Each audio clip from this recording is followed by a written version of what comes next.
See, these philosophical expositions are not at all an elitist vision of an egalitarian society, nor are they lofty ideals confined to intellectual discourses and public debates in Kotuhal Salas. Many of you might be knowing there used to be Kotuhal Salas, जहां पे कोई भी जाके सुन सकता था discussions को, शास्त्रार्थ को.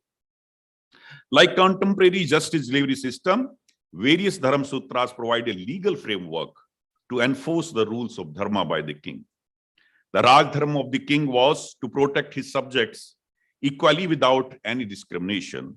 Narad Smriti says, Pashandi Negam Shreni Pugavrat Ganadishu Sandakshit Samyam Raja Durge Janpade Tatha. The king should accord protection to both believers of the Vedas, that is Negams, as well as the non-believers, that is Pashandis.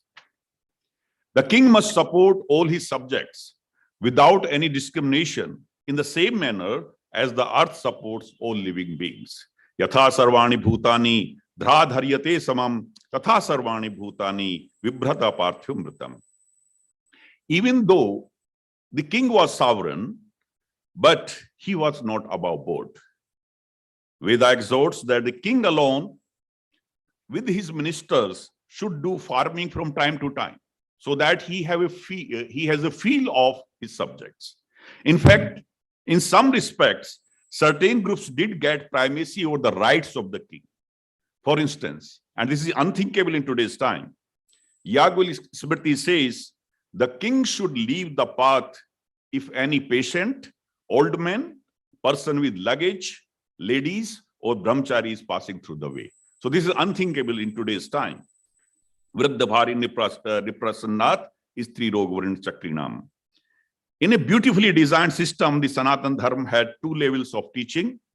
Number one was at abstract or metaphysical level for intellectuals, and the second at the mythological level for commoners. The Dharma principles seeped deeply into the psyche of masses through various rituals, folk tales, and Puranic stories. Now, I will specifically talk about, I see many ladies here, rights which were given to ladies in ancient India. The Vedic women enjoyed very high respect and dignity. Renowned Orientalist of 19th century, Professor H.S. Wilson says, it may be confidently asserted that in no nation of antiquity were women held in so much esteem as amongst Hindus. Manusmriti, that's why Manusmriti proclaims, Yatra naryastu pujyante ramante tatra devta. Someone might raise a doubt whether the women were mere object of veneration, or actually they enjoyed specific rights and liberties. And the answer is emphatic yes. In fact, Vedic women enjoyed equal opportunities like men. This is evident from the fact that women are accorded the status of Ardhangani. Our god is Ardhanarishwar, that is Shiva and Shakti. Women had the rights to education and Upanayan Sanskar. Brahmavadini were the women that remained student throughout their life, like brahmacharis, whereas Sadyodhas studied till marriage. The great scholars, Gargi, Maitreyi, Apala, Ghosha, Lopamudra, Indrani, were eminent seers of that time who used to take part in public debates and compose several Vedic hymns. The Vedic women had certain rights and privileges that were not even available to men. For instance, the right to choose their own husband. Women used to participate in war too, and we know the example of Kaikeyi and Madri. Now let me mention briefly some right related to marriage and property. After attaining puberty, a girl can choose her own husband after 3 years. Like, according to Narad Smriti, women had the right to take another husband if the husband disappears, dies, becomes an ascetic, impotent, or outcast. So we generally think that about the marriage of widows is clearly stated in Narad Smriti. According to Yagvalki Smriti, And this is very important to note because now we are debating this issue in this century. According to Yagnik Smriti, without the consent of women, even her husband cannot touch her for making love. Yatha kami bhave dwapi istrinam varam anusmarana swadarani tathevscha istriyo raksha yatha smrta. Majority of these scriptures are against the much talked about practice of sati. Mitakshara even goes to say sati is suicide, which deprives heaven to both the husband and wife. And there are many rights regarding their property also, because I have been reminded to close. So, sir, I would like to close here. Okay, sir. Okay, sir. So regarding the property right. So the property could be divided between sons and unmarried daughters. So they have the right to property if the daughter is unmarried. However, the women had exclusive right on their stridhan. Even the husband or any other relative did not have any claim whatsoever on the stridhan. According to Narada Smriti, chapter 13, stridhan comprises the wealth received during wedding from the father, mother, brother, or the husband. Stridhan could be transferred only to the daughters or their offspring. Manusmriti mandates the king to take special care of certain classes of women and protection of their property. This includes the women who are barren, those who have no family, widows, and the women afflicted with diseases. While describing Grahasthashram dharma, Smriti says that newly married women, the sick women, the pregnant women, and the married women staying at her father's place, they should be offered food first. Only after that, Grahaswami and Grahaswamini can take food. So there are a lot of such references in our Shastras. The problem is we don't know those, and whatever we hear from those interested groups who are there to defame our Shastras.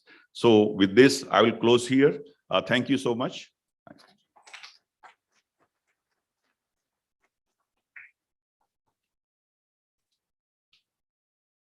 Now I'll invite Professor Sushma Yadav ma'am to give her concluding remark.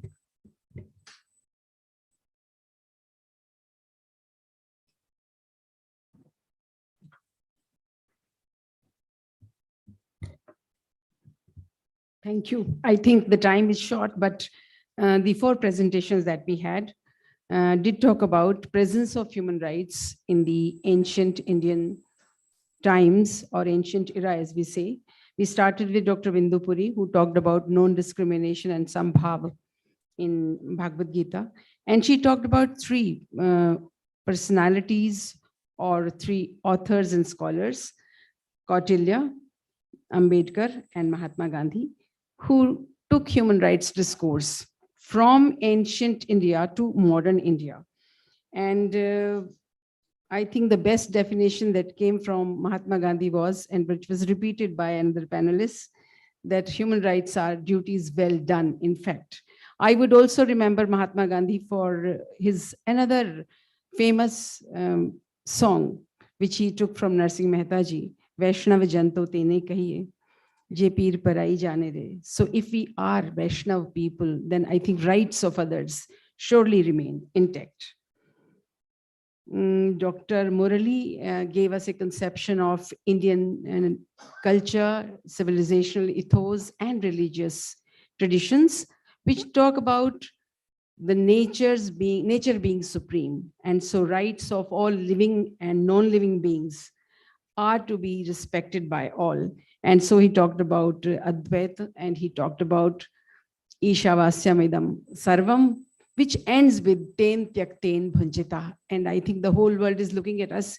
If we want to really have sustainable development and look at the climate change and stop it, then we must really consume and use with a sacrificial spirit, where we want to leave for the generations to come.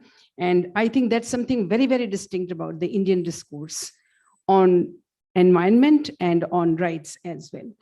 Dr. Sugamanand, you've just heard, he gave a historic evolution of human rights, how Vedas, Upanishads, Aranyakas, Shrutis, Smritis, Ramayana, Mahabharata, and Puranas talk about rights, which was very beautifully repeated by Professor Balram Tyagi, and who also spoke in detail about the rights of women, because usually we think that the rights of women have been a contribution of the West or maybe Western feminism.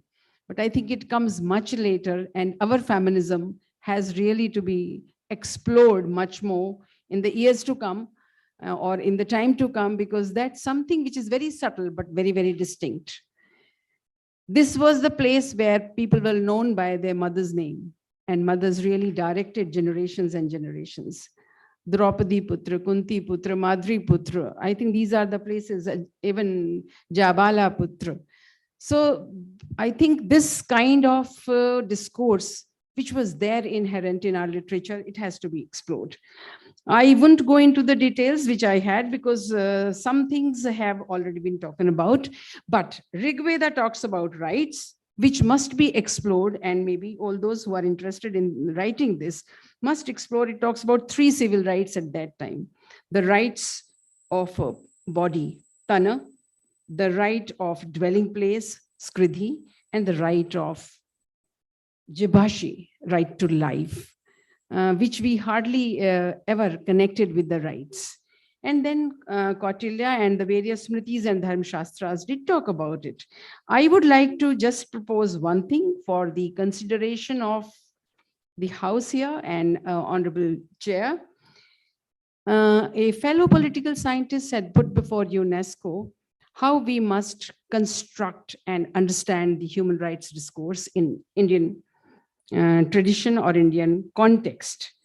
And he says, we must look at the 10 basic freedoms, out of which 5 are social freedoms. And these social freedoms are based on the virtues of human beings. And the virtues of human beings can easily be converted into rights. So the freedom from violence is connoted by ahimsa. The freedom from want is connoted by the asteya. Freedom from exploitation can easily be derived from aparigraha, because if all of us believe in leaving for others and not collecting too much, I think want and exploitation can be really taken care of. Freedom from violation of honor or dishonor, avyabhichara, I think our panelists also talked about it, and freedom from early death and disease, amritatva, where we go into spiritual existence because soul never dies. So that can also come. And the 5 individual possessions or virtues, which must be there, and I think one of the panelists also talk about, I would say if they are there, the others' rights are intact. Absence of akrodha, anger, will lead to tolerance in a greater spirit. Compassion, or the feeling of fellow being or respecting the fellow being, is the adroha or bhutadeya, which is the right of all other fellow beings. The freedom or right to information or right to knowledge, which this knowledge era talks about, is the right to have jnana, and vidya savimuktai, so which frees us for number of desires, number of fears, and number of undesirable bondages. And then freedom of thought and conscience, or propriety, as we say, from satya, and freedom from fear and frustration or despair comes from pravritti, abhaya, which even Bhagavad Gita talks about, and dhriti. I would say, if after this session we talk about all these propositions which have come from these papers, the session would be a success, and we'll take something back for future research as well. Thank you very much.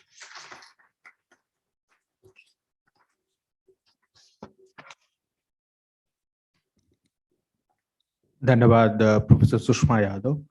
और आज का ये प्रथम तकनीकी सत्र भारतीय इतिहास से मानवाधिकार का चिंतन विषय पर 2 सब themes, N ancient repository of human rights ideas and Indian philosophy, early evolution of rights and values पे हमने को चेयर के साथ साथ 4 विद्वत जनों के पेपर्स सुने। और अब मैं अनुरोध करूंगा माननीय अध्यक्ष महोदय जस्टिस श्री अरुण मिश्रा से कि वो अपने कंक्लूडिंग रिमार्क्स दें।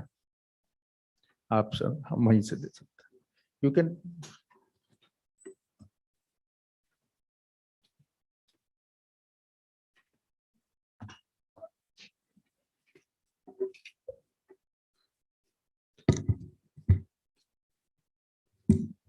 Actually, time was short for all the speakers, but we will go through their papers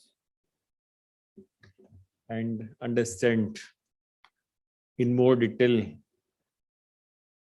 the glimpse we had.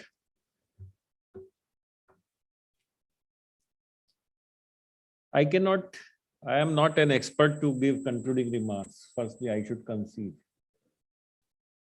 After so much learned speakers have spoken, the help of scriptures, I find myself unable, and I am not so much learned to comment on what is our past and what we have to learn from it.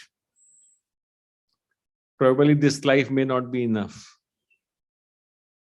We have to understand the wide meaning to be given to each and every philosophy, every sentence, every word used in our scriptures, Vedas, Puran, and Mahabharata, teachings of our great persons. Ahimsa was taught. Gandhiji was remembered and rightly in the modern perspective. Raja Ram Mohan Rai,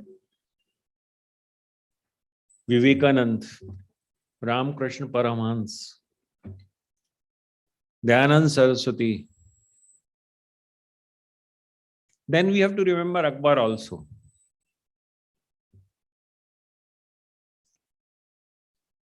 Gandhi, Patel too. What Gandhi and Patel told, we have to live with ahimsa,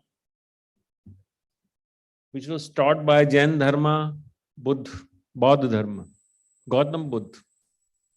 Now, Bauddha Dharma is being is adopted in 47 countries of the world. It's a gift from India. Ahimsa. What Ashoka borrowed from Bauddha Dharma. Ahimsa. What Jainism taught, it filtered certain evils which developed. Sikhism and Jainism, why they came? They filtered certain evils and then refined the existing culture and dharma further. That is what we are. And what we have given to the entire world is being deliberated upon today. Pregnant woman rights. Raja will give sight. See, very easy to say. Raja will give sight to disabled person. He will stop. Brahmachari is going. He will bow and give the way. What is this? This is Indian culture. And we have not forgotten it. It's still in our blood. And rights and duties, adhikar and daitva. Adhikar have never been absolute. Adhikar came, that's why adhikar came later on in use. When there was some operation, people started talking of adhikar. Otherwise, adhikar is coexistence, peaceful coexistence. We have got no right to kill other and snatch somebody's bread for quenching our thirst, hunger. Peaceful coexistence. Then came the Darwin's principle of survival of fittest. Bhumi Devi was talked of. We are forgetting that obligation towards our Bhumi also. Chemicals, fertilizers are being added. Its fertility, fertile nature of the land is being destroyed for having few crops, later on making it unproductive. Why for Bhumi should be Devi? Why for Ganga should be Mata? It's providing bread to the millions of people. Agriculture, source of agriculture. Agriculture is the backbone of India. Ganga, Mata, Aparigraha. Aparigraha is very easy to talk, very difficult to. Jain Dharma, Mahavir Swami developed this principle of aparigraha, though it was there in right from beginning in Indian culture, but he put it forth. Aparigraha. If I have to use two clothes, I'll not have third one. I can survive with that. And there are people I'm telling you, even as on today, those who are very high up, they live on that very bag, only one bag they carry, and they live their entire life on that bag. See, there are teachers. Earlier there were teachers. Women used to do Shastra. It was told by Tyagiji, they could remarry, widow. Chadar Urane, Sikh Dharma, you see, revived that widows' marriage. Community food, that system is going on in India as on today. So,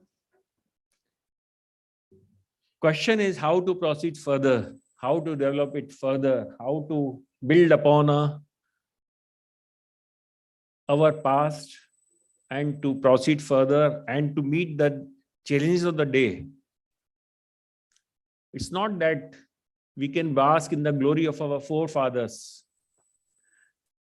We have to think, we have to analyze, we have to, by reason and by our wisdom, by our spirituality, by the means which we have developed, modern means, with the help of those means, we have to ponder and give further shape and further protect not only the individual's rights, welfare of the society, welfare of the world, welfare of the planet, welfare of the universe.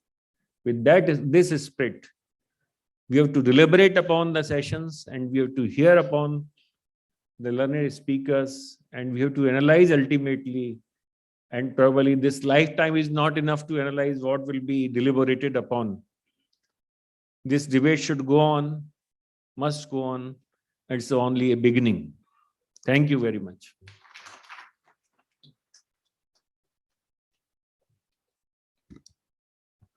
Thank you sir. और मैं अब member secretary IGNCA Shri doctor professor Satyanand Joshi ji से अनुरोध करूंगा कि हमारे दो panelist जिन्होंने हमें थोड़ा विलंब से ज्वाइन किया उनको भी सम्मानित करें। Dr. Mayank Sharma, sir, please do come on dais to facilitate Professor Sugamanand, sir, and Professor Balram Tyagi, sir.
Now I'll request everyone to join us for the high tea, and we will back for the second session in 15 minutes. Thank you.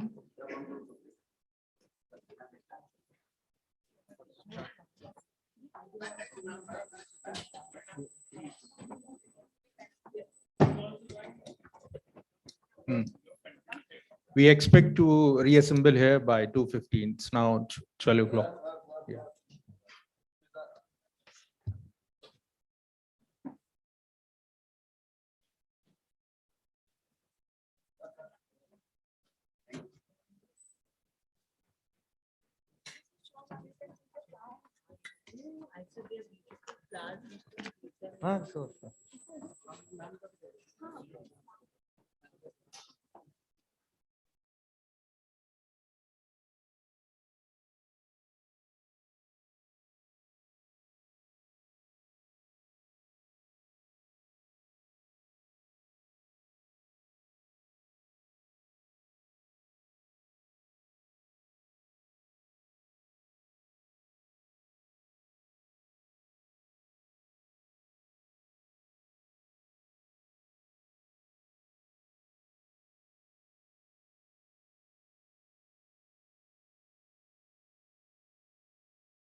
DU तो DU है, कोई नहीं उसको पार कर सकता है.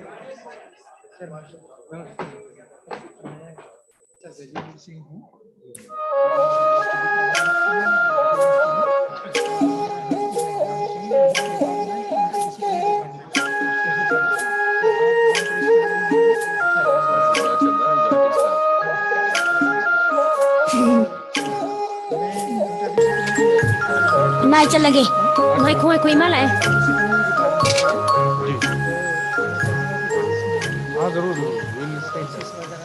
Chalo. Makha tarakpada aina na khoida takatoribasi legislature, executive, amadi judiciary. Law haibisi kanana semi, kanana sanali. Aduga kanana well chathai. Masini ko. Akoine ne negatoribse.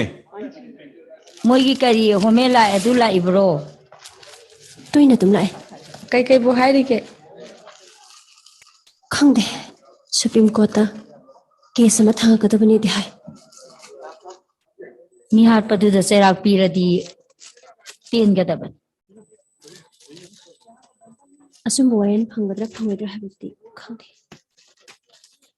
Adubu matam ngai batawale. Mi bu haning ma matam de hek ta hat pa. Ai lei bak se loire. Ain leitraban.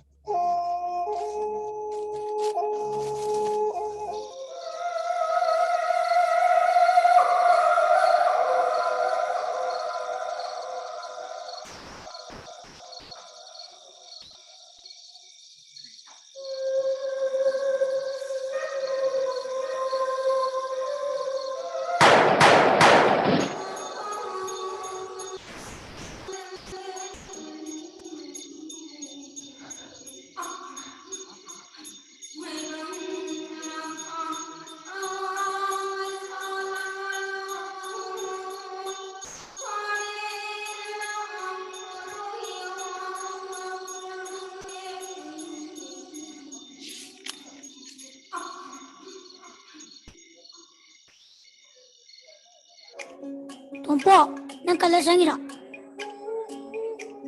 Tungpo nang niya tika niko. Mama di situ hai. Kakadi. Aku baju mati pai tu kimne. Curfew, nang lakpa yang pare. Ngata ngarmo.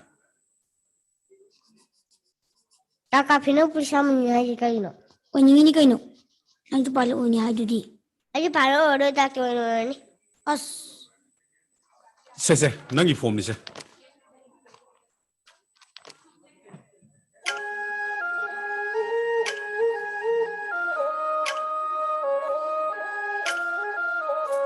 Return test sama thaga da buni. Madu ki school do bunang na tamba phanga ba. Hayeng nang no oiningo police to. Oi badi yam laira dong ni. Form du di men ba ini dana. Ah, ini.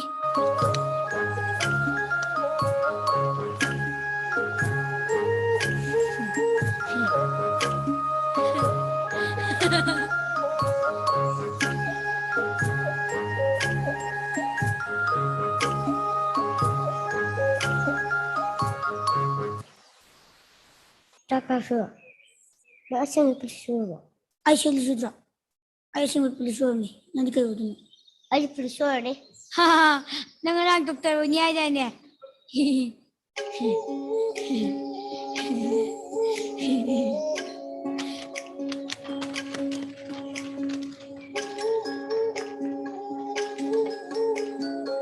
Hom sinang na law haro bro. Nati ma. Aina puliso ni ngai bido kakali na lobi ko ni. Ima gi bungo curfew. Hom se hayang kakali ambege de thindo uso. Ima ne yade hayo. Kai yari ni ma. Ai ne yaro haisini. Nang police obi yade haisini.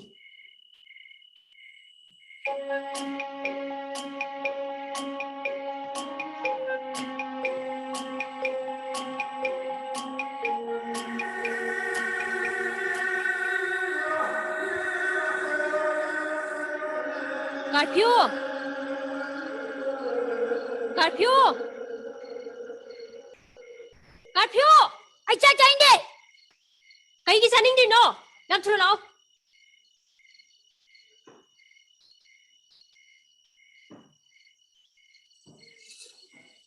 Kai do rage nang bo. Ma, ai puliso ni. Ai tande staba yawe. Nang imana haibisi illaroi dro. Puliso bi kai karage. Nang kauro bro. Nangi babung do. Police na hat kiba natro. Ado aina puliso di haloi. Aina puliso wo ga pamu ati mi ju phani. Nang imana haibi yaroi da curfew. Ai puliso ni. Pitane da na sa ka musa. Mi hat po yage haibru na.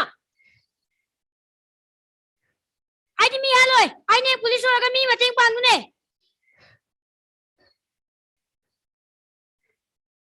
Sak chaw yam thuna. Aina saw tingi da. Sa ka musa.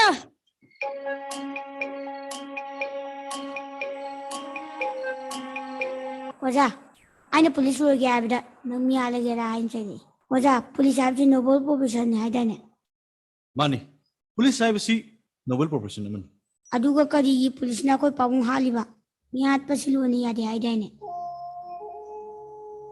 Sumi, oza haige.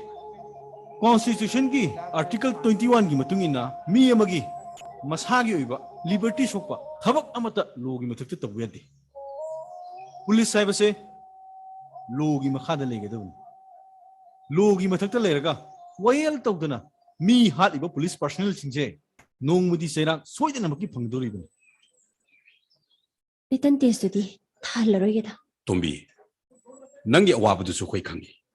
Adubu angangi apamaga mari lenhanbadu di phatte. Police na taba to pathaba amoira magadi. Aisu kaisu kaide. Tombi police haibasi yam phaba thaba amani ne. Dada, ai madudi ya zaningde. Curfew gi mapasu khudai setlingi da makhoi pubi khraga. Nongan bada kapna bada sibani haiduna. Khongau sejalaga thambira midun. Lamyenba police personnel singdudi soidana cherak phangdoribani. Dada, ai khakta da nate tho iba thongtok singsi. Dada na su hena khangbiri duni. Miyoi lising ama sanga gi mathakta hat khibase. Mi ba hekta hat ba. Laikhidraba aigi marup maimuna su curfew na police oibase yam pamjara me haiduna ai su mateng pangbani. Pare return test pudi hayengni ꯑꯩꯁꯨ Amy card ꯄꯤꯒꯦ ꯑꯗꯨꯅ ꯂꯥꯛꯄꯅꯤ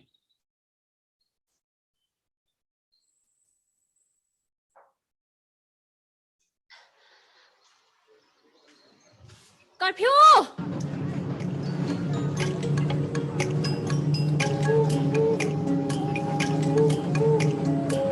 curfew नंगु नना तो ताद्रो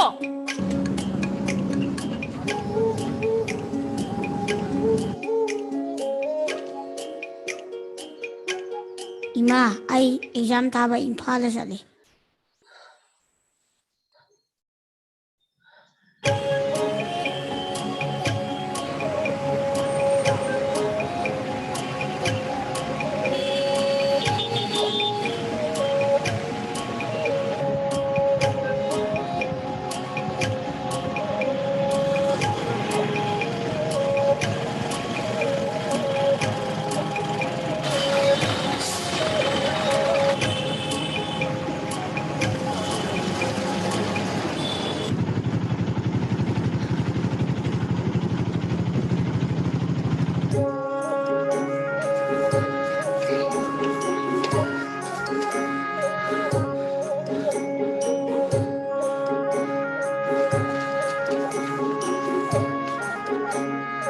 class 9 litre this तो बंद कर written test का साइलो एकरे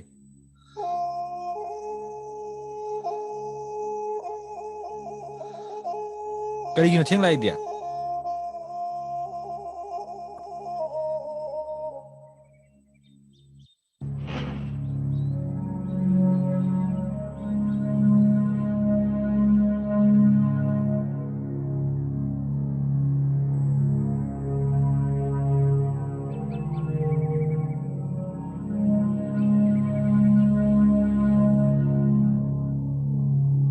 इमा आई रिटर्न टेस्ट थाबा नंगौजे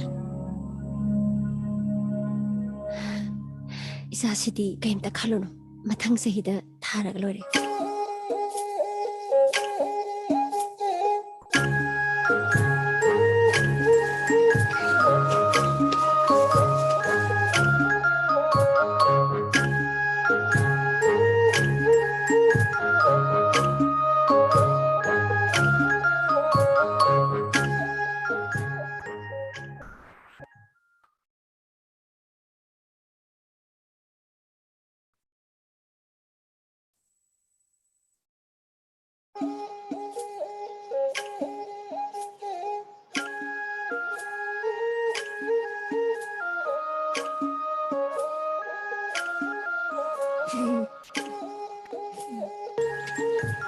इमा चल लगे Ngoi ko ima lae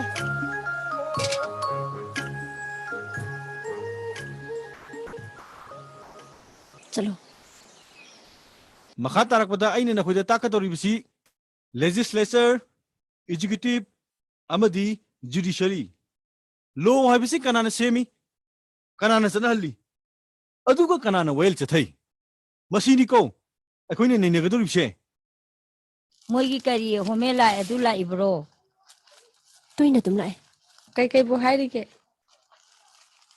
खंग दे सुप्रीम कोर्ट केस में थांग कदम नहीं दिहाई मिहार पदुदा चेराक पीरदी पेनगदबन असुम वयन फंगद्रा फंगद्रा हैबती खंग दे अदुबु मतम गाय बतावनी मीबु हानिंग ममतम दे हेक्ता हाटपा अखुई लेबाकसे लोइरे आइन लेत्रबन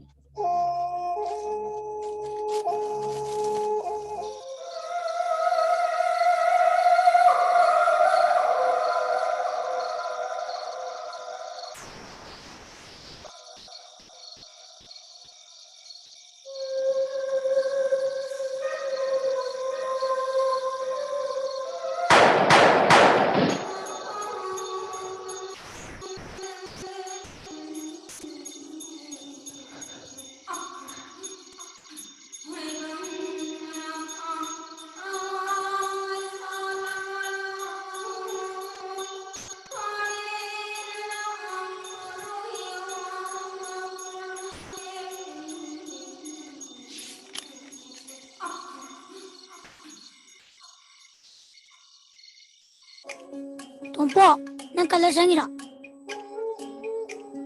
Nungpong nang niya tika niko. Nga mati sidu hai. Kakadi. Aku badi mati pai to kimne. Curfew, nang lakpa yang pare, ngata ngarmu. Taka phino pulisa mun hai kai no. Oningi ni kaino. Nang tu palo oni hai judi. Aji paro oro tak to ni. As. Se, nangi form ni se.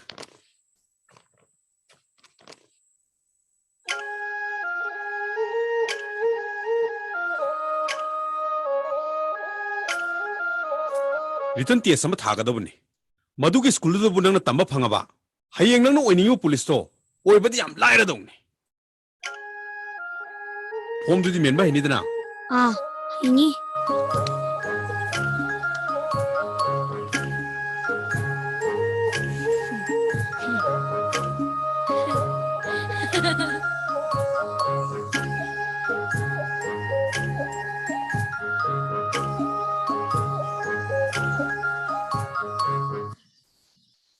Taka phino. Ya asen pulisa ba. Ai sel judra. Ai sel puliso ni. Nang kayo dun. Aji pulisa ni.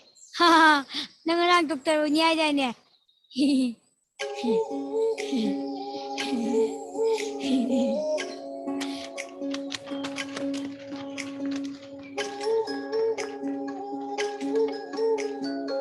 Hom sinang na law hairo bro. Nati ma. Aina puliso ni ngai bido kakali na lobi ko ni. Imagi bungo curfew. Hom se hayeng ka kalim bagi de thindo jo. Imana yade hayo. Kai ya ni ma. Ai ni yaro haisini. Nang police obi yade haisini.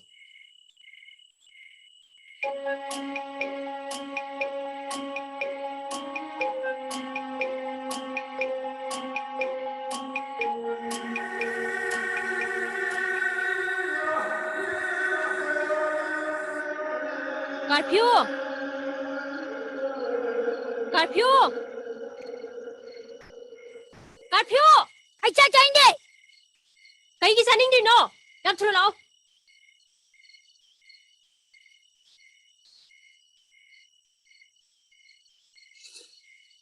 Kai dau ragi nang bo. Ma, ai puliso ni. Ai tande stab yawe. Nang imana haibasi illaroi dro. Puliso bi kai karage. Nang kauro bro. Nangi papung do. Police na hat ki bana tro. Ado aina puliso di haloi. Aina puliso so wo ga pamu ha chu mi tu phani.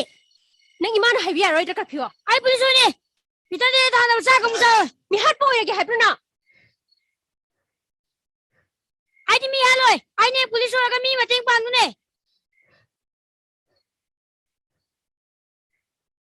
Sak chaw yam thuna. Aina saw tingai da. Sa ka mu sa.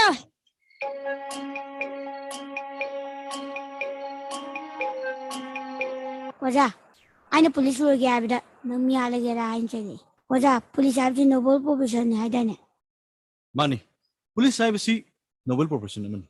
Aduga kari pulis na koi pamu haliba. Mi hat pasilu ni yade haida ne.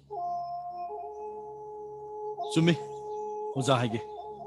Constitution ki Article 21 ki matung ina mi amagi masagi oiba liberty sokpa thabak amata law gi mathakta tawbu yade. Police saibase law gi makhada legedabun. Law gi mathakta leraga wayel tawdana mi haliba police personnel singje nongmudi seirak soidana maki phangdoribun. Return test di thallaroi ge da. Tombi, nangi awabu du su koi kangi. Adubu, angangi apa maga mari lenan badu di phatte. Police na taba to pathaba amoira magadi. Ai shu kai de. Tombi, police saibasi yam phaba thaba amani ne. Dada, ai madudi ya zaning de. Curfew gi ma pasu. Khudai shelingi da makhoina pubi khraga. Nongan bada kapna bada sibani haiduna. Khongau sejalaga thambira midun. Lamelo police personnel singdudi soidana cherak phangdoribani. Dada, ai khakta da nati. Tho iba thodok singsi. Dada na su hena khangbiri duni. Miyoi lising ama songa gi mathakta hat khibase. Mi ba hekta hat ba ya. Laikhidraba egi marup maimuna su. Curfew na police oibase. Yam pamjara me haiduna. Ai su mateng pangbani. Pare. Return test pudi hayeng ni. Ai su emi card pige duna lakbani.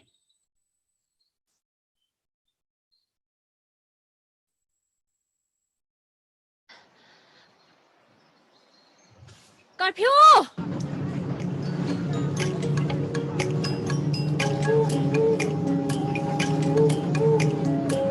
Curfew nang kuna na to tadro.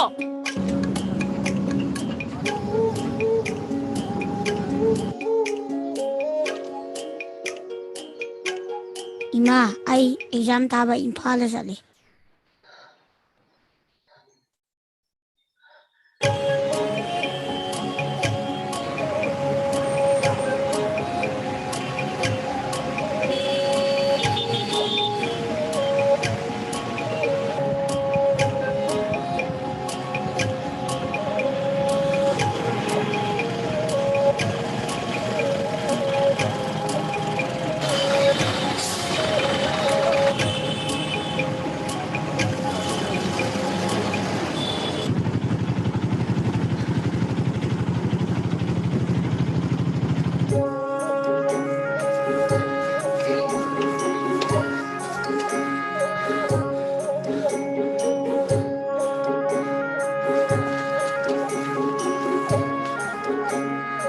Last night return this to gundo kai.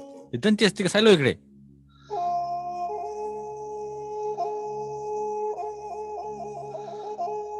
Kari gino theng lai dia.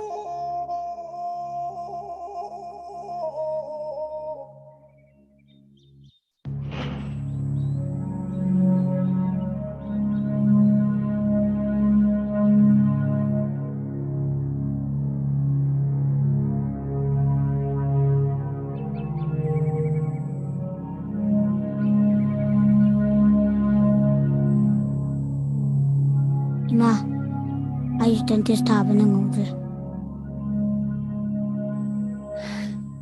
Isa sidi kaim ta khalono. Mathang sahida tharaga lore.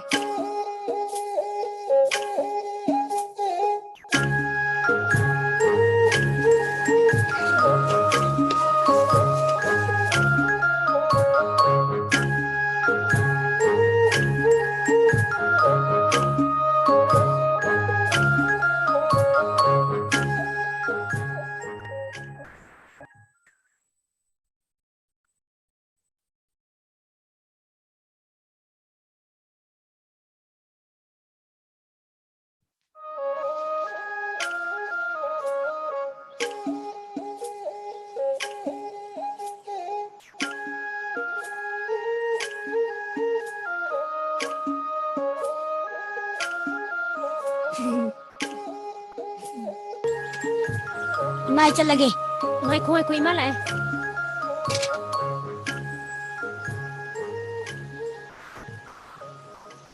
Chalo.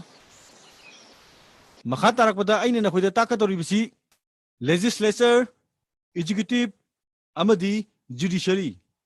Law habisi kanana semi, kanana sanali. Aduga kanana well chathai. Masini ko, akoine nei negadori bise. Moigi kari homela edula ibro. Toina tum lai. Kai bu hai ke. Khangde. Supreme Court ta case ama thang ka tabani de hai. Ni har padu da serak piradi ten gadaban. Asumbo wayan phangadra phangwedra habisi khangde. Adubu matam ngai batabani. Mi bu haning matam de hekta harpa. Akhui leibak se loire. Ain leitraban.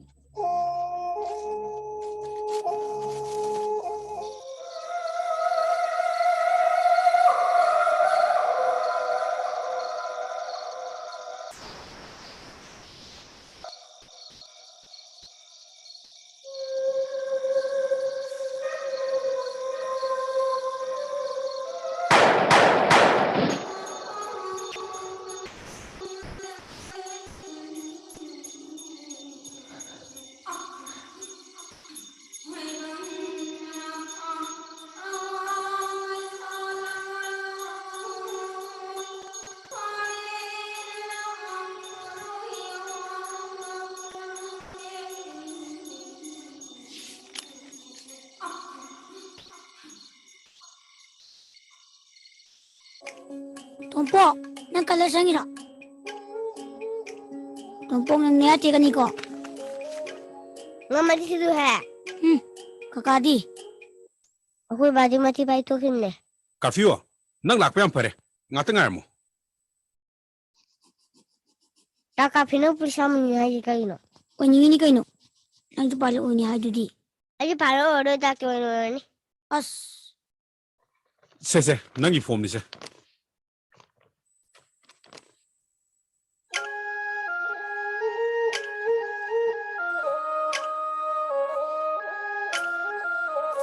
Written test sama thagadabani. Madu ke school do bunang na tamba phangaba. Hayeng nang no oiningo police to. Oi badi yam laira dongni. Form do di men ba hini dana. Ah, ini.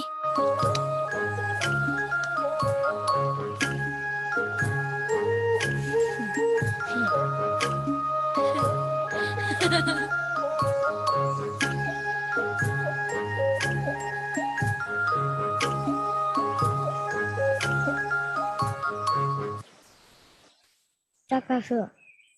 Ya asen pulsa. Ai sheli sudra. Ai single police ni. Nang kai odun.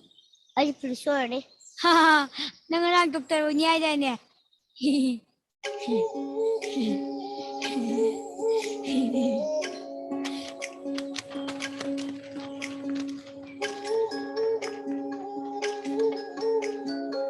Home sinang na law hero bro. Nati ma.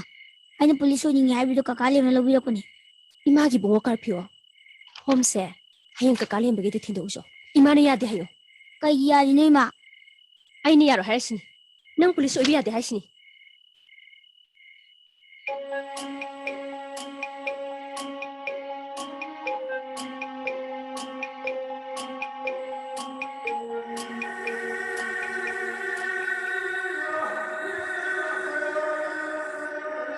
Curfew!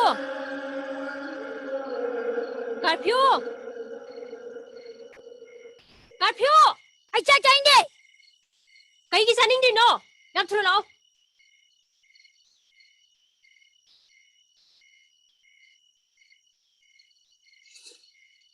Kai dawragi nang bo? Ma, ai police oni. Ai tande stab yawe. Nang imana haibisi illaroidro. Police oni kai karage. Nang kauro bro. Nangi pabung do. Police na hat kiba natro. Ado aina police oni haloi. Aina police so wo ga pamu ha chu mi chu phani.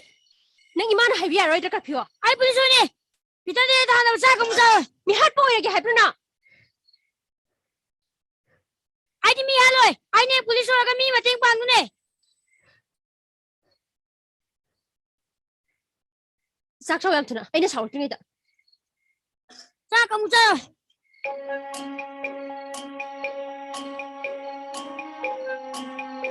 Oja, aina police wo ga bida nang mi halage ra ain chani. Oja, police ab ji noble profession hai da ne. Mani. Police haibisi noble profession man. Aduga kari police na koi pamu haliba. Yat pasilu ni ya. Ladies and gentlemen, may I have your kind attention, please? Sume. Oza haige. May I request our team to Article kindly 21 slow down the volume of the Miyamagi. film, the Mas audio of hage the ba? film, please. Liberty shock. Please put it on the silent mode.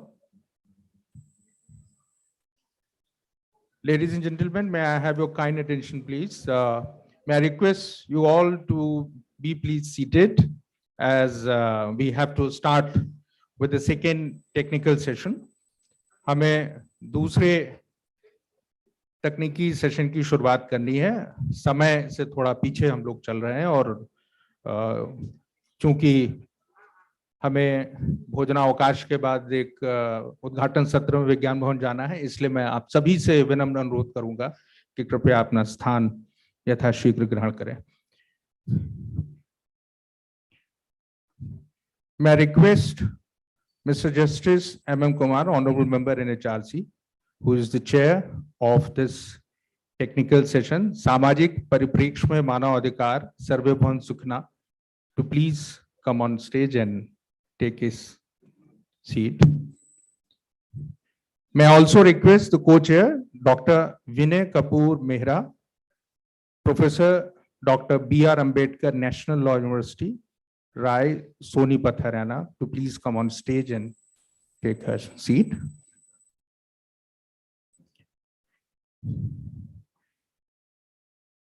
मैं इस दूसरे तकनीकी सत्र के panelist उनसे भी अनुरोध करूंगा कि वो मंच पर आए और अपना स्थान ग्रहण करें। Doctor Chandra Prakash Dwivedi, film director.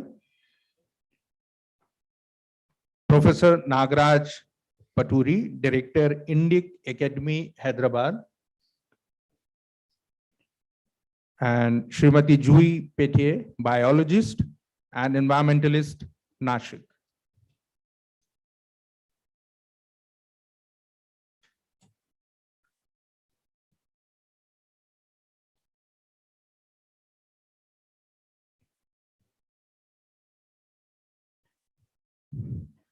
मैं राष्ट्रीय मानवाधिकार आयोग के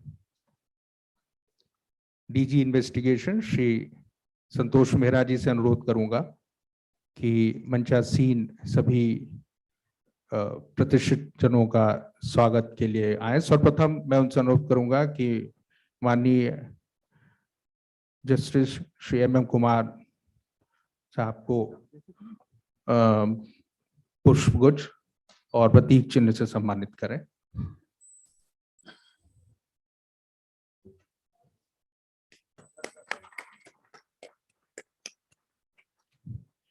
मैं उनसे अनुरोध करूंगा कि वो को chair doctor Vinay Kapoor Mehra, professor doctor BR Ambedkar national law university Rai Sonipat को भी सम्मानित करें।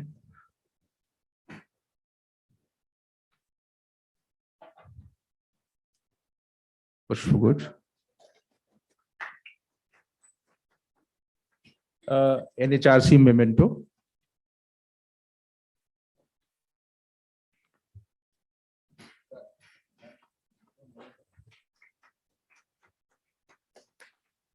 मैं राष्ट्रीय मानवाधिकार आयोग के रजिस्ट्रार लॉ श्री सुरजीत डे से अनुरोध करूंगा कि वो मंच पर आए और डॉक्टर चंद्र प्रकाश द्विवेदी का सम्मान करें कुछ देकर, और राष्ट्रीय मानवाधिकार आयोग की तरफ से एक स्मृति चिन्ह।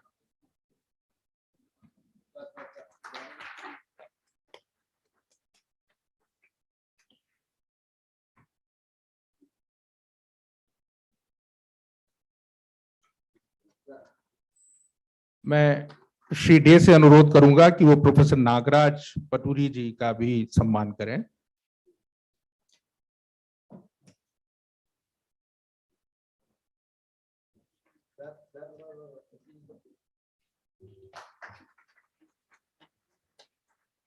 राष्ट्रीय मानवाधिकार आयोग की तरफ से ये प्रतीक चिन्ह।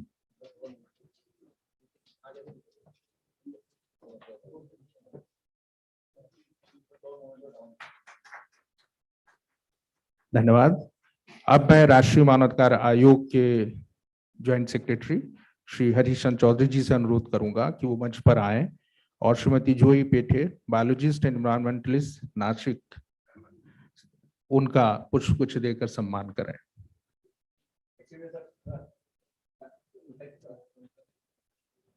प्रतीक चिन्ह। प्रतीक चिन्ह।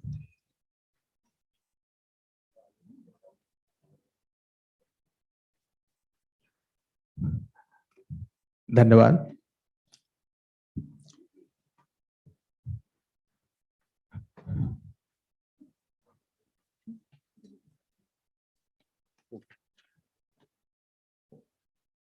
अब मैं इस सेशन के chair mister justice MM Kumar, member NHRC से अनुरोध करूंगा कि आगे की कार्रवाई हेतु निर्देश दें। यदि अनुमति हो सर, तो मैं निवेदन करूं कि समय चूंकि कम है तो विषय बहुत गूढ़ है, विस्तृत है, समय कम है, तो यदि 5 मिनट रखें और बाकी आप जैसा बताएं उसके हिसाब से चलेंगे संचालन। तो आप शुरुआत करें। धन्यवाद।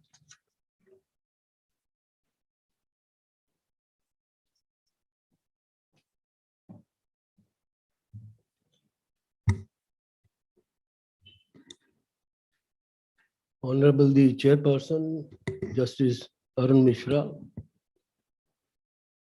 Justice Mr. Mule, Member of the National Human Rights Commission, Shri Rajiv Jain, The co-chair of the session, Dr. Vinay Kapoor Mehra, Professor Dr. B.R. Ambedkar, National Law University, Rai, Sonipat. Panelist, Dr. Chandra Prakash Dwivedi, who is a film director. Professor Nagaraj Paturi, Director, Indic Academy, Hyderabad. Mrs. Jui Pathe, biologist and environmentalist, Nashik. The members and the chairperson from the state human rights commissions,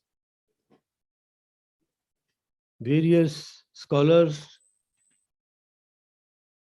the senior staff of the National Human Rights Commission and the Indira Gandhi National Center for the Arts, ladies and gentlemen. In the morning session, we have learned a large number of things, and we can be proud of our rich heritage. There were elaborate references made to the scriptures,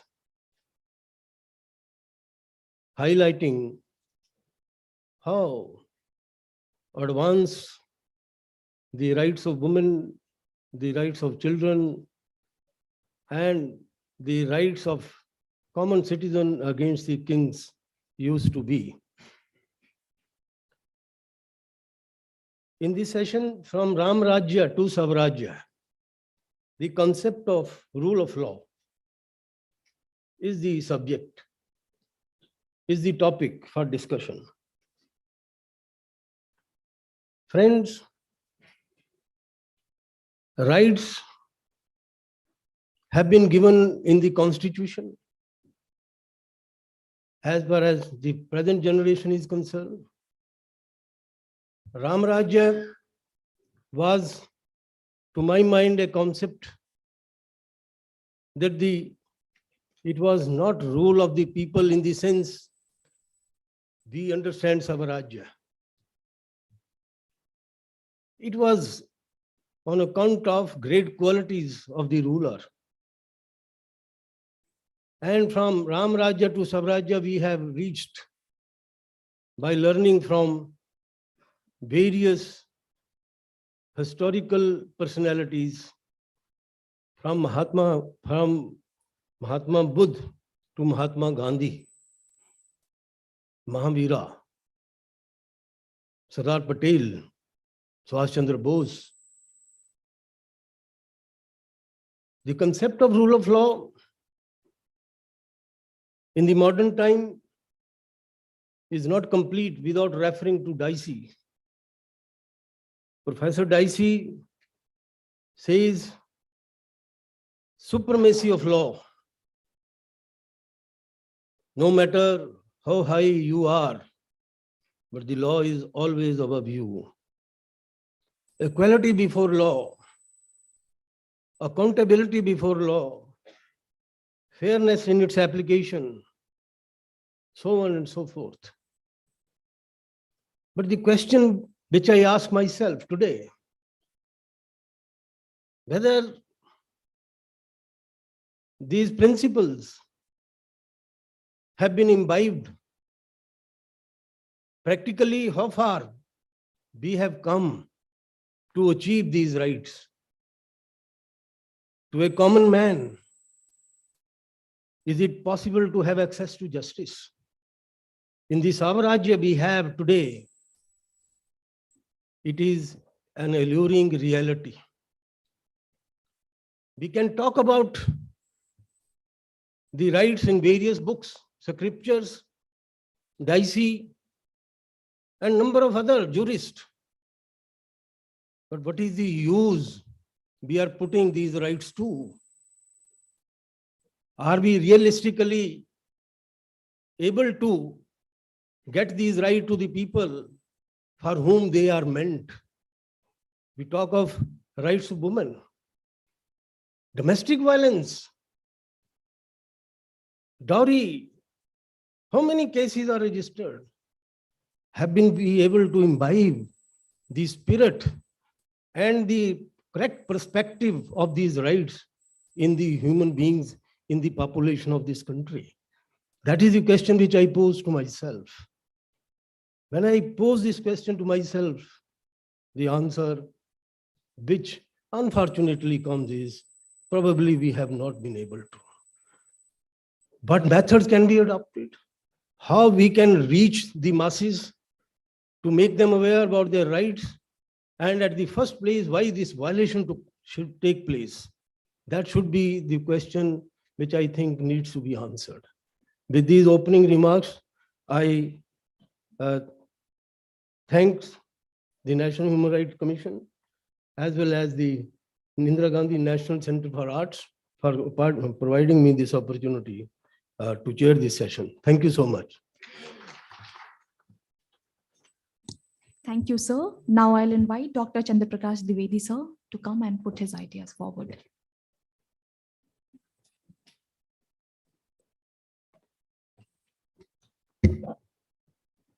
आदरणीय justice Kumar, मैं बिना किसी भूमिका के अपनी बात रखता हूं। जहां आपने समाप्त किया वहां से मैं शुरू करता हूं। सवाल यह है कि क्या हम धार्मिक हैं? ये प्रश्न हम पहले सत्र में धर्म धर्म धर्म की बहुत बात हुई, पर क्या हम धार्मिक हैं? तो इसका उत्तर मैं नहीं देता, इसका उत्तर मैं व्यास के शब्दों में ही आपको बताता हूं। वेद व्यास कहते हैं कि मैं दोनों हाथ उठाकर बार बार कह रहा हूं कि हे मनुष्य, तू धर्म का पालन कर, उसी से तुझे अर्थ, काम और मोक्ष की प्राप्ति होगी। परंतु मेरी कोई नहीं सुनता, कोई नहीं सुनता, कोई नहीं सुनता। व्यास की यह स्थिति है कि व्यास कह रहे हैं लेकिन समाज नहीं सुन रहा है। तो चुनौती ग्रंथों की नहीं है। जितने भी लोगों ने नाम लिया, और चाहे याज्ञवल्क्य स्मृति हो, नारद स्मृति हो, मनु स्मृति हो, सब में शासन कैसा होना चाहिए, व्यक्ति का धर्म क्या होना चाहिए, व्यक्ति का अधिकार क्या होना चाहिए, इसका विशद वर्णन है। बौद्ध ग्रंथों में भी है, जातकों में है। मैं अंतराल में बता रहा था कि पविणी पोथक, this is the word, Buddhist word for constitution.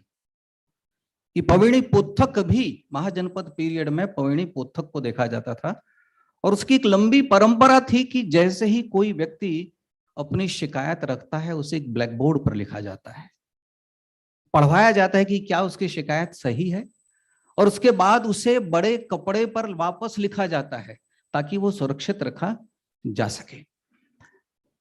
जिस विषय हम राम से स्वराज्य की बात कर रहे हैं, तो मैं सीधे उस पर आता हूं कि इसके सामाजिक संदर्भ की बात हो रही कि सामाजिक संदर्भ राम राज्य का क्या है। तो मैं कवितावली से आपको एक दृश्य सुनाता हूं जो गोस्वामी तुलसीदास ने लिखा है।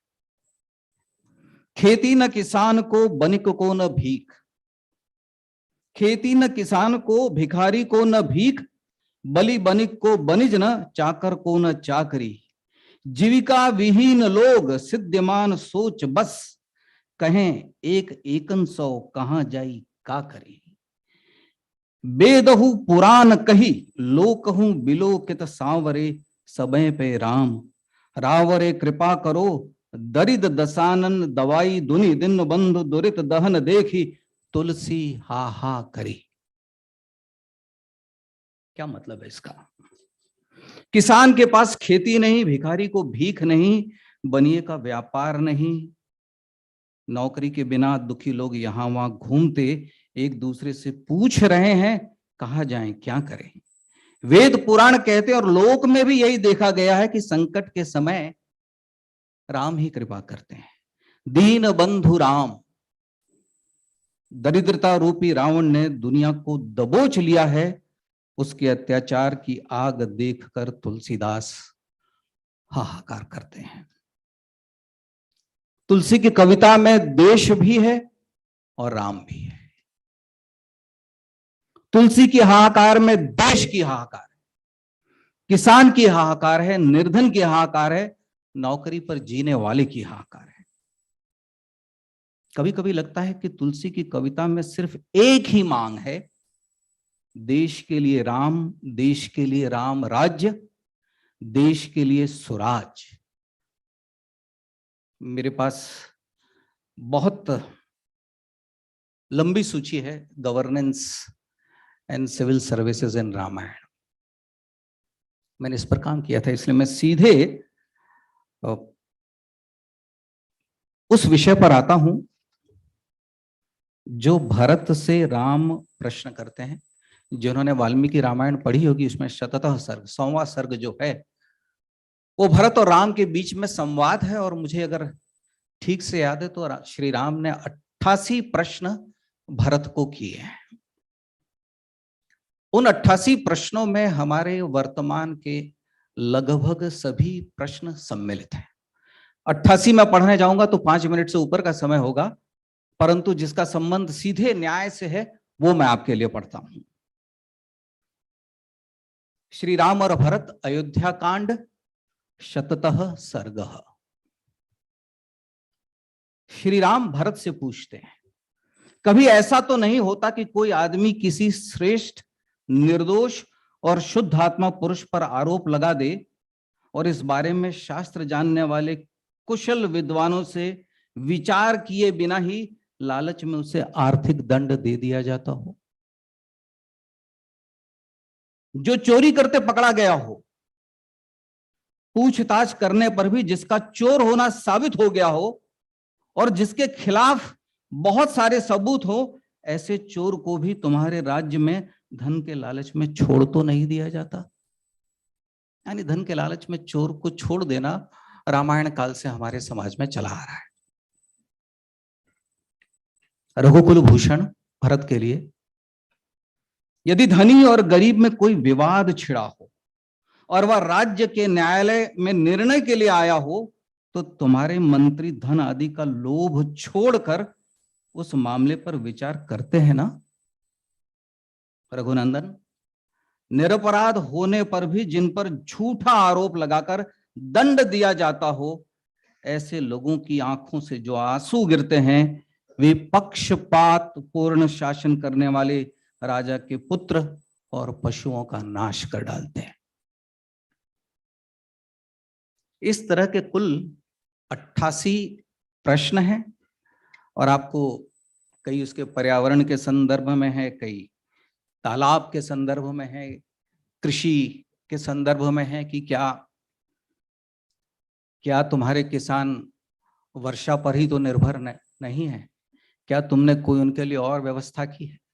यानी लोक कल्याण के लिए जितने भी व्यक्ति के अधिकार हो सकते हैं उसका वर्णन हमारे महाकाव्यों में। मैं जस्ट रामायण से महाभारत की ओर एक बार जाता हूं। इसी प्रकार से नारद युधिष्ठिर से प्रश्न करते हैं, यदि मुझे ठीक से याद है तो वो 126 प्रश्न है। और उसमें एक प्रश्न उनका यह है कि युधिष्ठिर, क्या तुम अपने किसानों को 1% ब्याज पर ऋण देते हो कि नहीं? ये कल्पना आज की नहीं है, ये कल्पना महाकाव्य के समय की है। तो मेरे कहने का तात्पर्य है कि ये एक बहुत ही अच्छा प्रारंभ है कि हम अपने शास्त्रों को फिर से एक बार देखने लगे। और जिस राम राज्य की कल्पना की हम बात करते हैं, इसका वर्णन वाल्मीकि ने भी किया, इसका वर्णन तुलसी ने भी किया है। तुलसी ने जो वर्णन किया है वो मैं आपके सामने पढ़कर अपनी बात समाप्त करूंगा। क्या लिखते हैं तुलसी? मैंने इसको संक्षेप किया क्योंकि वो बहुत बड़ा विषय है। दैविक भौतिक तापा, राम राज नहीं काहि व्यापा, सब नर करहि परस्पर प्रीति, चलहि स्वधर्म निरत श्रुति नीति। जहां सुराज है वहां राम राज है,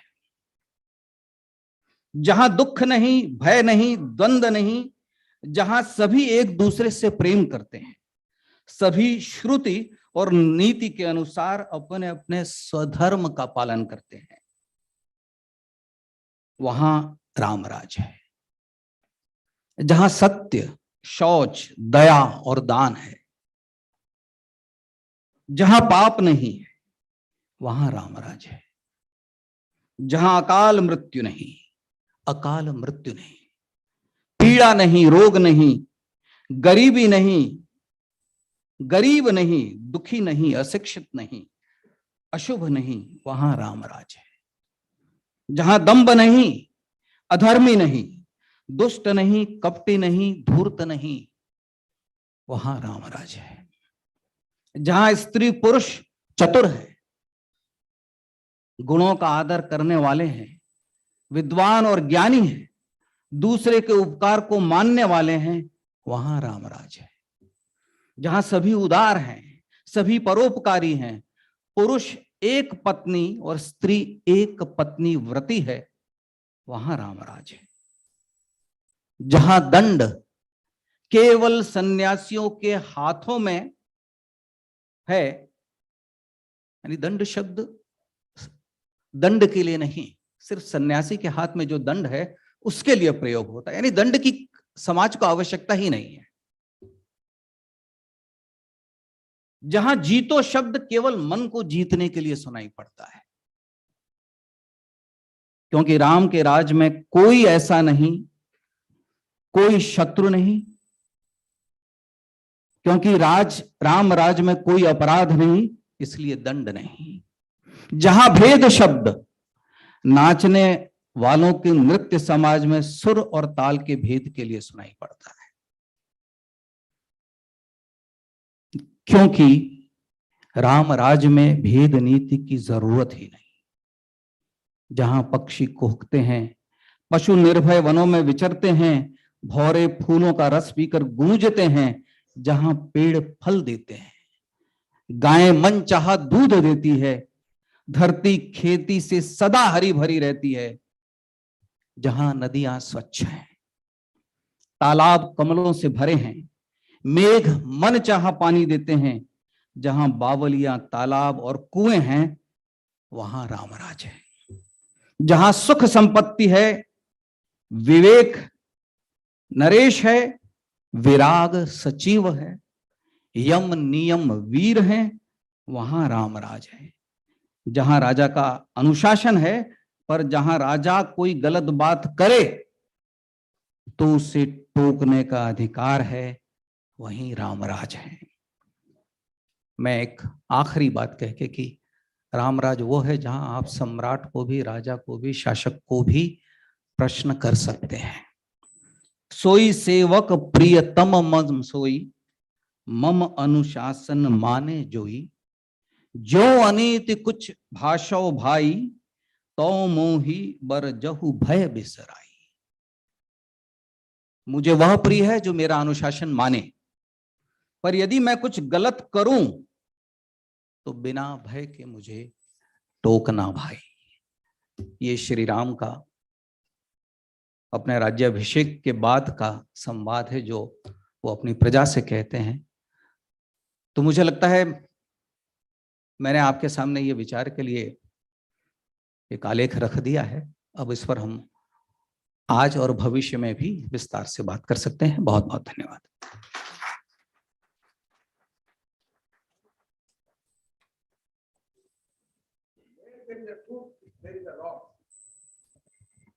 Where there is no unemployment, there is a wrong. Where there is a such, there is a wrong. Does it mean that the Ram Raj is existing now, or what Rama said or what was existing at Ramayana at that time is being continued and existing? How to understand the Ramayana in the present context?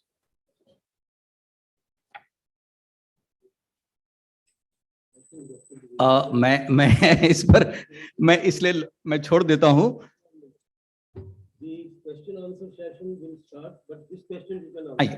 कुशासन का वर्णन बड़ा लंबा किया है गोस्वामी तुलसीदास जी ने कवितावली में और बहुत सारे ग्रंथों में। मैं इसके बाद वो आपके लिए पढ़ दूंगा, यह पुस्तक दे दूंगा कि उन्होंने अपने समाज में जो हो रहा है उसके बारे में कहा है। मैं तो ये भी लोगों से हंसकर कहता हूं कि उन्होंने ट्विटर के लिए भी कहा है ट्विटर शब्द का इस्तेमाल नहीं करके कहा है, पंडित वही सो गाल बजावा, यानी हर व्यक्ति पंडित है, वो अपने गाल बजा रहा है। तो कुशासन पर मैं आपको बाद में पढ़कर सुना दूंगा, आपको समझ में आ जाएगा कि 16वीं शताब्दी और अभी की चुनौतियां वही है। Thank you, sir, for taking us the journey of Ramarajya. Now I'll invite Professor Nagaraj, sir, to come on dais. Please, sir.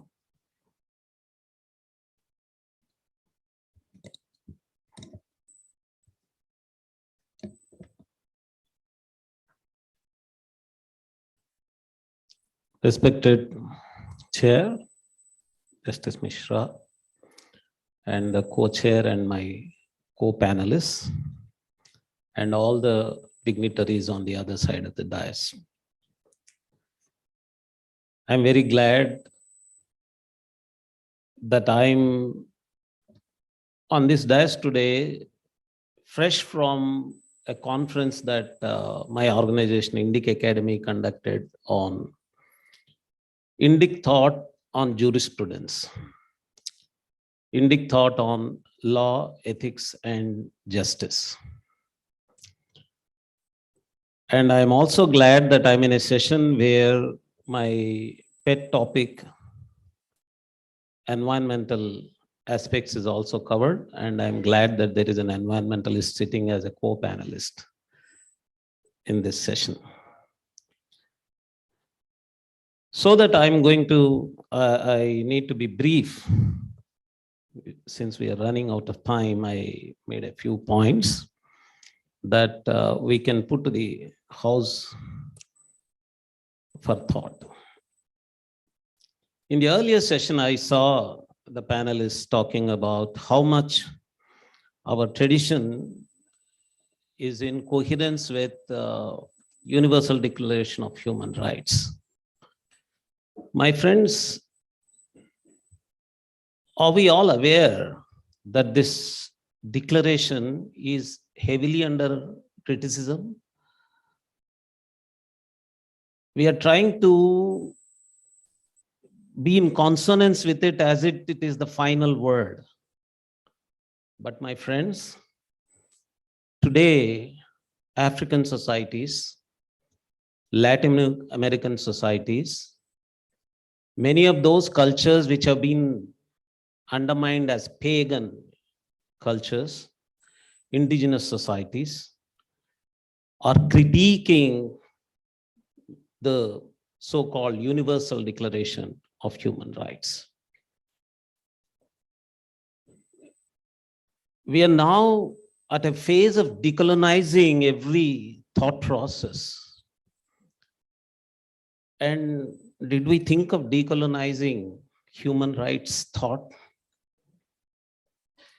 Our thought of human rights is also highly colonized.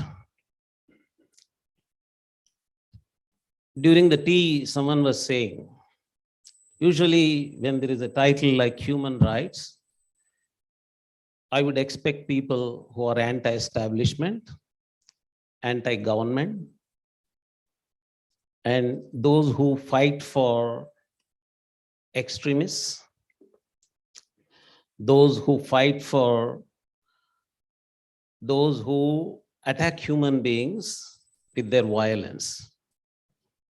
But here I don't see those people. Someone was saying this. This happens here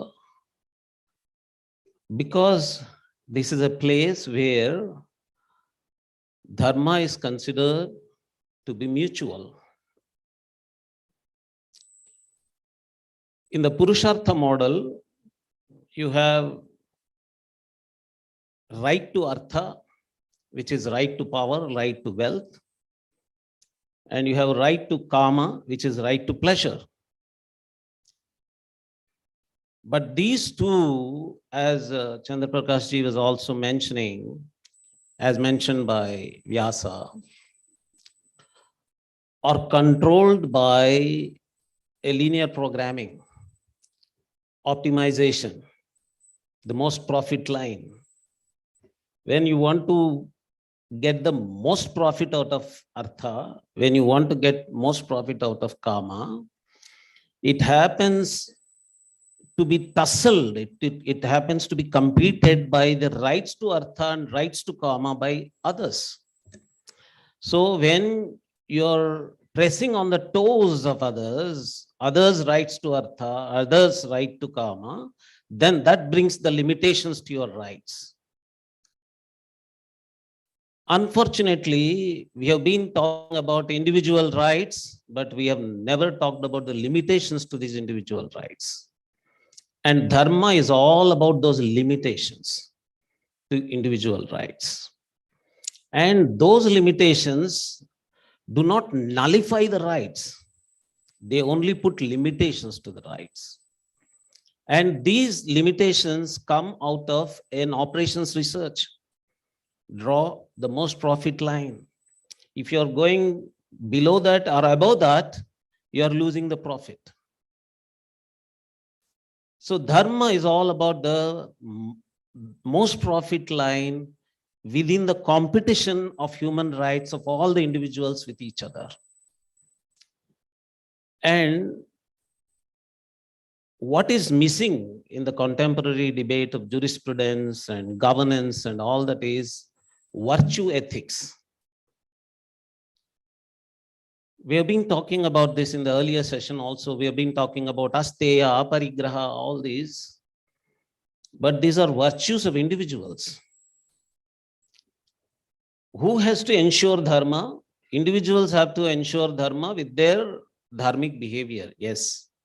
But also the weak, the poor, and the good people are tormented by the strong, the wealthier, and the evil people. This is nature of things. However well you wish, you cannot avoid stronger people, you cannot avoid wealthier people, you cannot avoid evil people. So when that exists, you need someone who ensures dharma. That comes to the governance aspect. So both these extremes of asking only for virtues on the part of individuals or always demanding a commission or a court to ensure the rights of people, these are two extreme views. The burden on the courts, the burden on the commissions will be reduced with the virtue ethics. But the courts cannot completely relinquish their burden because evil always exists. So dharma is this line. Dharma is this line between the tussle of competition of human rights among people. So what these anti-establishment groups do not bring to the table is this. They always expect only the governance, only the courts, only the commissions to establish that there are human rights. They don't ensure virtue ethics, and the individuals who claim these rights, they do not themselves have those virtues. That is on that side.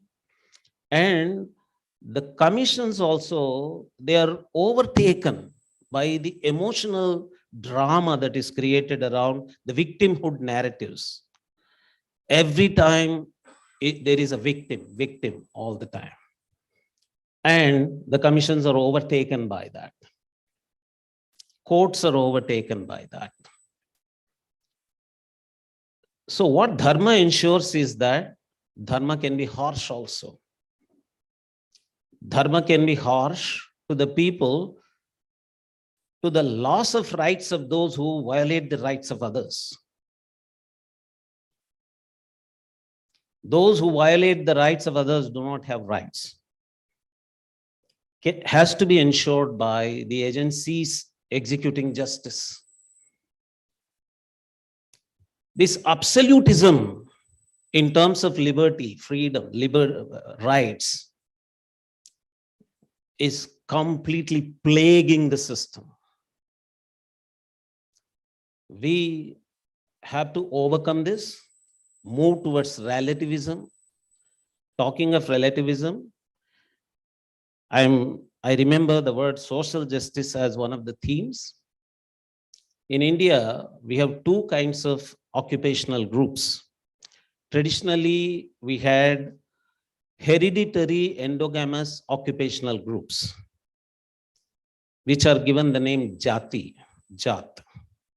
And we have numerous of them, not just 4 Varnas, but numerous Jatis.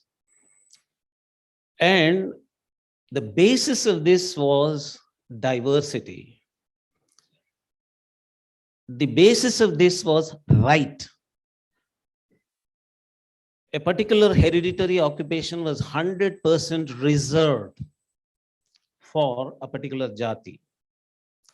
And whenever that is violated, for example, if in a village, a haircutting professional produces pots, it was considered to be the violation of human rights of the potter.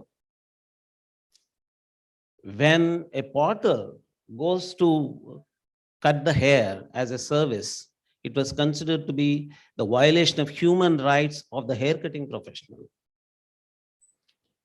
So the entire system of these traditional hereditary occupational endogamous groups was human rights based system. Today we have contemporary occupational groups which are choice based. And these choice based occupational groups, they have their own merits, because you need not continue in a hereditary occupational group, which probably is receiving some social injustice or looking down upon. You have a choice to move out of that. But still you have the argument of rights to the occupation. Rights to the occupation is part of social justice. There is a study by 2 American scholars on what they called modernity in tradition. They studied what is called as caste system in contemporary democracy. They argue that there is a horizontal mobility of caste groups in the form of All India caste associations. And they form a new constituency other than the regional constituency, which is for the legislative assemblies, the lower houses. And there is another group where there are intellectual and other occupational groups in the legislative council. But there is a third constituency where these groups form as vested interest groups, pressurizing the government, for example, for Dhobi Ghats. How can Dhobi Ghats can be asked? We see that Dhobi Ghats are being asked, or liquor making reservations are being made only for liquor making communities and all that. But still, we hypocritically talk about complete annihilation of this system. Today, what we have is a combination of both traditional hereditary endogamous occupational groups and a choice-based occupational groups, contemporary occupational groups. Social justice can be ensured only when a dharmic most profit line that ensures that no one can press the toe of the other in this competition. That should be ensured from both sides, from the commissions, from the courts, from the governing side, and also, most importantly, from the virtues of the actual individuals that can ensure the rights of others. Thank you very much. Thank you, Professor. Now I'll invite Ms. Juiji to come on stage and keep her point. And she is the only environmentalist we have right now in the panel to speak about environment and the human rights. Presentation. Yeah, it's already moving. Okay. So namaste. It is a privilege to be standing here in front of such a esteemed audience and the experts sitting on the dais. I thank the organizers for giving me this opportunity. So I am Zui Pethe and I come from Nasik, Maharashtra. I have been working as a ecologist, basically studying the associations and interactions of local communities with the forest. That has been my area of interest. Presentation. So today I will be giving a short presentation about the conservation traditions of the forest dwelling communities and how they support the modern day human rights philosophy, which we all are talking about. So basically, in today's sessions, we have been understanding that human rights is not only about our rights, but it is an obligation where we have to respect the rights of our fellow human beings, as well as for this generation and also for the generations to come. So this is basically what we have been discussing. In this presentation, we'll be looking at how forest dwelling communities through their different cultures and traditions have been respecting these human rights for the future generations as well. In the mainstream culture, we know that we have been worshipping the natural elements in various forms, and we have been worshipping them in different patterns. So I will not elaborate much on that. But basically, these natural assets, which we are nowadays, we call them as natural resources, have cannot be used as resources, cannot be exploited as resources if we want them to be protected, conserved for the upcoming generations. So looking at these resources as a deity is the most well thought designed protocol, which indicates that human beings can only survive and we can only achieve well-being for all if these natural surroundings and elements are respected and they are in a good condition.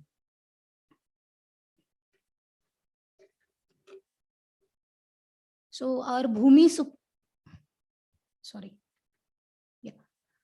our Bhumi Sukta basically asks us to look at the earth as our mother and we are children. So we are expected to take care of her in that way, protect her in that way. From human rights point of view,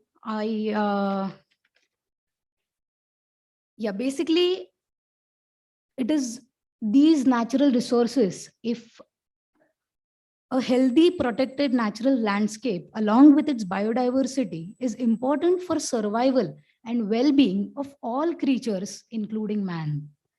Such landscape provide ecosystem services like clean drinking water, fuel wood, healthy food, clean air, soil nutrient recharging, pollinator services, etc., which are necessary for full enjoyment and fulfillment of wide range of human rights, including the rights to life, health, food, clean drinking water, culture, etc.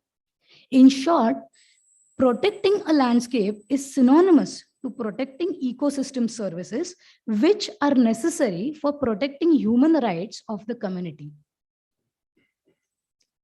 So this is what we have discussed earlier. Through the life, livelihood, culture, society, which are the fundamental aspects of human existence, their maintenance and enhancement is a fundamental human right. The traditions which we will be looking at in the next few slides basically protect these kind of human rights, which I've tried to highlight in this slide.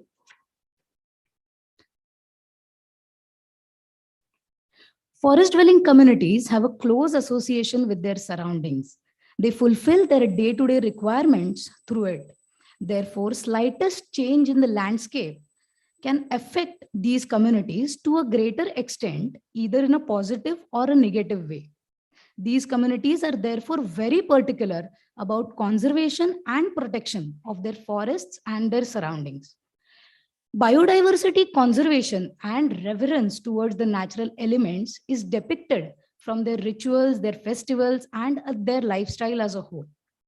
Here we discuss these conservation traditions, especially amongst the forest dwelling communities of the northern Maharashtra region. So Dr. K.C. Malhotra and his team in 2003, they published an article called Culture and Biodiversity, where they mentioned that these traditions basically helped protection at various levels. One was the landscape level, the other was habitat level, and some traditions also protected a certain kind of species in that landscape. This is a picture of a deity called as Ghatan Devi. So Ghat in Marathi basically means a hilly road which connects the coastal area or the Konkan area of Maharashtra to the Deccan Plateau, that is the Desh area of Maharashtra. So there are many routes which were traditionally the trade routes used by many traders. So this Devi is known to protect this Ghat road and the valley through which it passes. Ghatan Devi, the local people follow many rules in the forest and the ridge around it. And this deity is not very specific to a location. It is found in many places wherever these traditional trade routes are seen. Another very popular kind of conservation tradition is sacred groves. We all know it's not limited to Maharashtra. It's been in many places where there has been tribal or forest areas. It's also there in many countries other than India. So basically, it is a patch of forest or wilderness which is conserved for a specific deity under the name of a specific deity. So it is basically people follow a certain rules in that area, thinking that they should not agitate the deity which the respective sacred grove belongs to. These sacred groves are called as Devrai or Ban in the northern Maharashtra area. This practice is quite old, like 17 to 20 generations old, going to around 450 to 500 years. People have been preserving those patches of forest. They have been following rules which are quite stringent at times, like they don't even collect dried wood from there, or a blade of grass also cannot be collected. These devrais can be as small as a couple of trees in an area, but they can be also spread over hundreds of acres. Interestingly, these devrais are not only limited to forest lands, they also occupy privately owned lands in this area. We studied a stretch of 125 kilometers on the northern Maharashtra area to find that there were more than 100 sacred groves in that area, conserving more than 1,500 hectares of very virgin forests. Looking at the ecosystem services, which we discussed earlier, these sacred groves, many of the sacred groves were located where major rivers originated. So that is one thing which was a very characteristic. Sacred groves are also known to harbor many endangered and rare species of birds, plants, which are not found elsewhere, or they are diminishing in other areas, but they are flourishing in these areas. So ecologically, sacred groves play a very major role. They are also important for carbon sequestration since they are old growth trees, and also nutrient recycling with which the farms below are nourished. Not only groves or forests, sacred river patches are also a common finding in the northern Maharashtra. So there are some patches of rivers where no activity like fishing or sand mining is allowed. They are protected for many generations. It's a sanctuary for fish and other aquatic beings. They come back to lay their eggs. It's a nursery site for many aquatic creatures. Northeastern states also show such river sanctuaries in their traditional practices also. The other type of species conservation comes to totemic species. So a specific clan regards either an animal or a specific species of tree as a worship as a animal of worship. They have their own stories of how they have been derived from these animals and plants. So the picture which you see is of Vagdev, that is the tiger god, which is a deity for many clans. Varsu Ai is also one deity which we can go back and identify as the Varus tree, which is Heterophragma quadriloculare. So this is one tree which many clans look as their totemic tree. Boswellia serrata and Ficus glomerata, that is umber, are also species which some clans worship. We all know that wild edible species, or in Marathi we call them as ran bhaji, are an important source of nutrition to the tribal communities. The Janajati communities, especially in the monsoon, they consume these vegetables. But over-exploitation can lead to extinction of these species, and people can face food scarcity. So they follow a certain ritual, and only after which people are allowed to consume these species. So in Konkana, the Kokana communities, there is a Tera Bhaji Puja. I've shown the Tera plants in the photo above. And there is a Nili Chari, which is a practice, which is a ritual in the Mauchi communities, after which people are allowed to collect vegetables from the forest and consume them.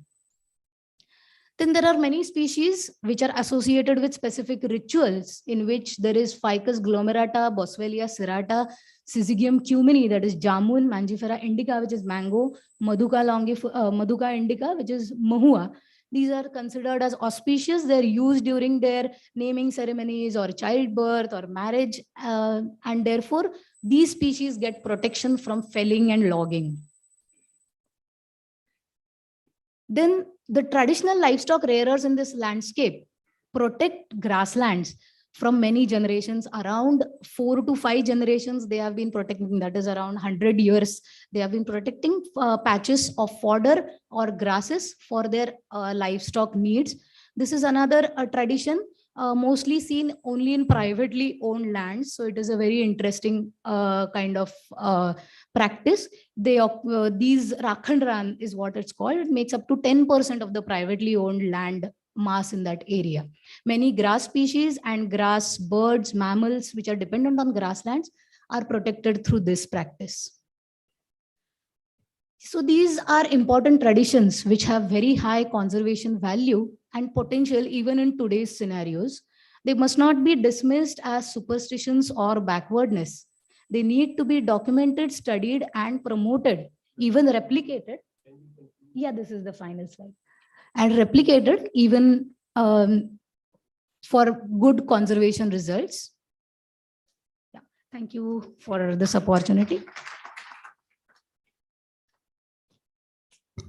Thank you, ma'am. Now I'll invite our co-chair, Professor Vinay Kapoor ji, to come on dais and speak some words.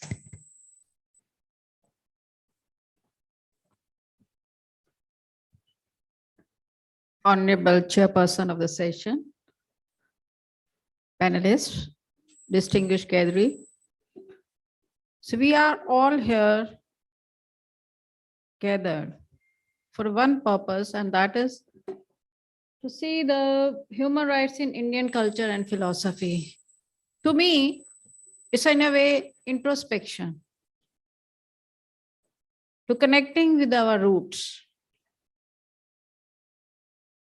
So for a long period, we were made to learn that we were illiterate, we know nothing. This was the land of Saperas and Banjaras, and this was the some of the rulers who came and taught us so many things. So through this seminar, we are really looking back and see how rich our culture have been, how rich our traditions have been, and how we have been protecting the human rights. So many of the jurists say that the Universal Declaration is a landmark piece for the human rights. So other co-panelists in the first session and in this session also have told us that there are so many sources of these rights pertaining to all areas, whether they are the human rights of the women, also pertaining to the environment or with other issues. We have long list of Shastras and Puranas. And before this Universal Declaration, even in the Europe and the other countries, there are the sources we can find. For example, in Persia, in the rule of Cyrus, we find Cyrus Cylinder, then edicts of Ashoka before BC 272 to 231, Magna Carta of 12th century in UK, 12th Articles of Black Forest, Europe, then Bill of Rights of 1684 in UK.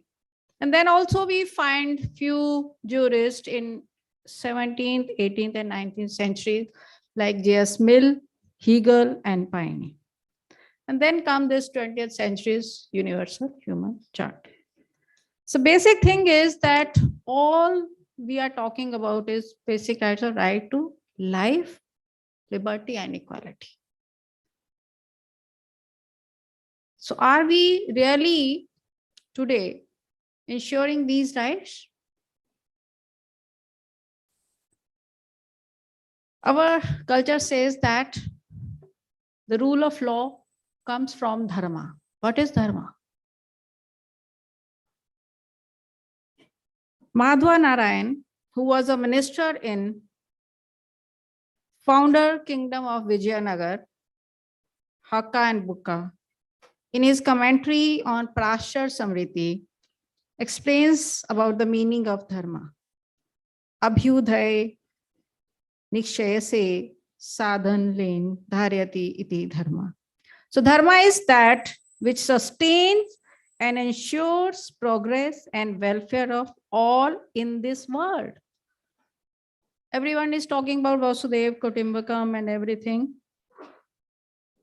So which say that these rights we enshrine in after independence in the Constitution. I'm reminded of the words of Justice P.N. Bhagwati in Menka Gandhi's case, who said that before this constitution or before the origin of the state, there were the human rights, even in the Vedic culture. Now the thing is how to protect these rights. So all here sittings are they're related with the administration of justice, either in the judiciary or in the human rights commissions. So because we, when we talk about the administration of justice, so we say that Raj Dharma has been provided in everywhere, that king has to see, and some of our panelists has pointed out what is the Raj Dharam, Raja ka dharam kya hai? Here no king can proclaim, I am the state. No king can proclaim.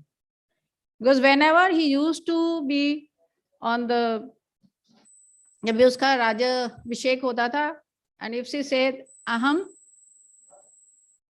no one can, I'm not, I'm adhanda si, मुझे कोई दंड नहीं दे सकता, लेकिन उसका प्रधानमंत्री उसका कहता है धर्म दंडित सी, दंड तुम्हें धर्म देगा. What is dharma? धर्म का जो concept हमने religion से, religion is only one part of dharma.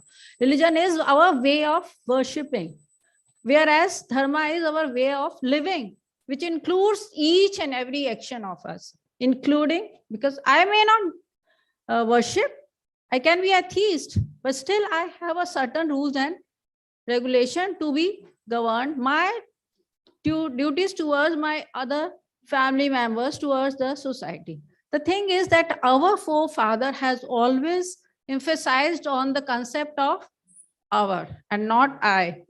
Today we see, as a student of law, that the focus is on the individual and not the family and the society, from where all problems arise. So we have to see the roots of the problem. Our forefather knew that man is a selfish by nature. So they tried, they formulate such norms where they could curb this selfish nature and tried that there should be a Ram Rajya from our own achar, from our sadachar. So now we have to again rethink that what should be the rules, from where we can train our minds. Is there any deficiency in our education system? Or we are only focusing on the material aspect? We are not looking the other aspects, spiritualism and the mental growth of the person. We are only focusing on his physical growth. So we have to see.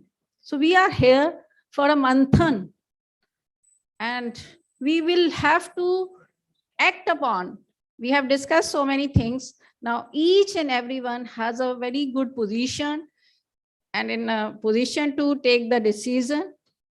So without bias, we have to take decision. I'm sorry to say that when I was doing my PhD, I came across Awag versus Union of India, where our Honorable Supreme Court has refused to give the justice, saying that this is not the right platform.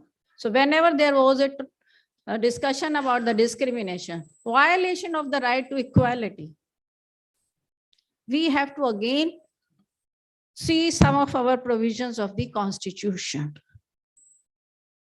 So are we giving equality? We, the people, we have to see. So we have to see, are we doing justice to each and every individual living in this country? Or we are giving some privileges to some persons and depriving the others at the cost of that other one. So whenever there is a discussion about Uniform Civil Code, it is said it is the agenda of one party. No. If we want really to implement the provisions of the Constitution, right to equality, life and liberty, we'll have to give one law to the whole nation. So we have to think about on these lines, only then we can protect the human rights, and we have to take some of our traditions. I also remember that when Hindu Code Bill was to be passed, there was a lot of hue and cry. The people opposed that how it is possible. Then Dr. B.R. Ambedkar quoted some of the verses from the Samritis, like Nara Samriti and Prasha Samriti, that this right to divorce was there in our culture. It's nothing new. So they pacified the people, and then he could get that code passed from you. So there's many things to be discussed, but the time limit is there. So thank you everyone for giving me this opportunity to share my views. So thank you. Thank you, Professor Dr. Vinay Kapoor Meher. We expect to still finish this session in time, just a little bit over by 4 or 5 minutes, to have at least half an hour for our lunch before we start for Vigyan 1 or 2 o'clock sharp. My humble request to Honorable Member, Justice M.M. Kumar Sahab, to give his concluding remarks as the chair of this session. Sir.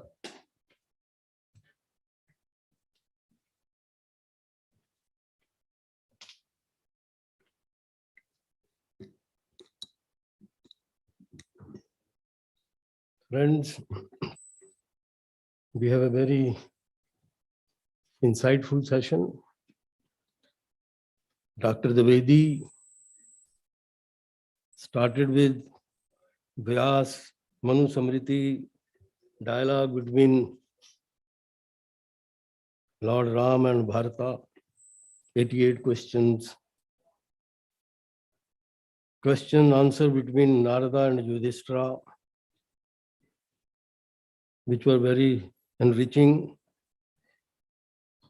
And likewise, Professor Paturi, he has exhorted that persons who come to seek rights, they lack virtues. Those who lack virtues, they should not be permitted to seek rights. I would say 2 things about his thesis. Firstly, in law, we have a principle that whosoever comes to equity must come with clean hand and he must do equity himself. And if he has not done equity himself, he is not entitled to relief. That principle is well entrenched in the jurisprudence, constitutional jurisprudence of our country. Secondly, if we look at Article 19(1), it gives various rights, freedom of speech, expression, but it is regulated by Article 19, sub-article 2, where reasonable restriction can be imposed. It is not denial of right, but it is only regulating the right. Then fundamental duty chapter is there. In one of the seminars where I was also one of the speakers, the question was raised whether a citizen who have not performed his fundamental duty can come to the court to seek his fundamental rights. And some of the speakers said that he should be debarred. So that is a very big question, which I think need to be answered by time, not by a lot of debate is required on these issues. As I said in my opening remarks, that to make these rights as a reality, people like Ambedkar comes, people like Mahatma Gandhi come, they leave their imprints, they leave their impression, they leave impact. It remains for 10 years, 20 years, 50 years. Guru Nanak come, Kabir come. But how, after some time, the historical analysis would show that their impact goes away after some time. How to ensure that everybody perform his dharma? Everybody is governed by rule of law. Every ruler is bound by those principles. Every ruler could be questioned. Kindly ponder upon these things, and the answer, if you are able to find, kindly write a paper or guide us that how we can achieve these rights to the maximum welfare of the society. After all, the object of every state has to be to achieve the maximum welfare of its citizens. Ram Rajya was an example that every citizen of that state was not deprived of anything. As Dr. Devedi has pointed out, large number of virtues which the citizens of that state must have, so that we may call it as Ram Rajya. How to make the present state as Ram Rajya is a big question. We have to answer, we have to imbibe, we have to perform dharma. I once again thank everybody on the dais for sparing their valuable time, my co-chair, Professor Paturi, and Professor Devedi, Dr. Devedi, and Madam, who has elaborately talked about the rights from the perspective of biology. Thank you very much for patience hearing. Thank you once again. Thank you, sir. Now I'll invite everyone to join us for the lunch, and we'll go to Vigyan Bhavan for our inaugural function. So just make possible that lunch should get finished as soon as possible so that we can go for our main event. Thank you.